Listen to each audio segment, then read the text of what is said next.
let us go talk some football. You mentioned Baltimore. You've got a radio show that you do there every single day. What do we take out of the Monday night loss to Kansas City, where once again a halftime deficit was not overcome, and that this offense, you put enough games together that do we glean that this offense and quarterback has trouble when they're down by more than one score, Jason? I mean, that's certainly not the ideal scenario for them. There's no doubt about that, and they haven't collectively figured out a way to deal with it. Now, if you dig down on each of these games and you kind of watch them again or you look back through the playbooks, they're often their own worst enemy. I mean, they run 6 times for 60 yards on the opening drive. It's 1st and 15 in the red zone. Pass, pass, pass, chip shot, field goal. Next drive, pass, pass, pass. Next, Duvernay, touchdown to the house, 13-10. Defense has been on the field all day. What do you think they'll do? Wrong. Pass, pass, pass. 6 carries, 60 yards. Lamar, 2 for 35. They run 18 offensive plays the rest of the half, Rich, not including penalties. 3 runs, only 1 by Lamar, and 15 passes. Gus Edwards is 10 yards a carry. Touched the ball 4 times. Pat Ricard, freak of nature fullback, was on the field for over half their snaps against the Texans. He was on the field for 16 running plays the previous week. They gained 134 yards in those 16 plays on the ground.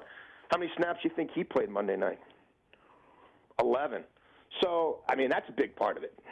And they changed their spots too quickly when they get behind. They ran back into the game in the third quarter.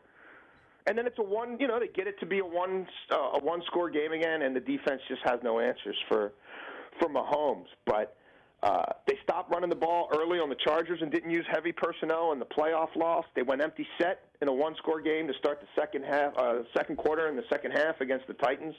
No fullback, no jumbo packages.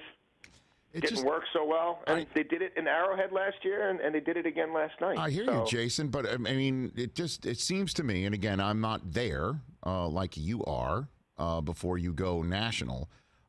It seems to me that there is no, I guess, dependable receiving threat for Lamar that's going to make a play for him and catch the ball for him. That there's no DeAndre, look, there's not everyone has a DeAndre Hopkins, but there's nobody that's just going to definitely get open when they need to. And that there's nobody who's going to make that play. Andrews might be the closest they have to somebody like that.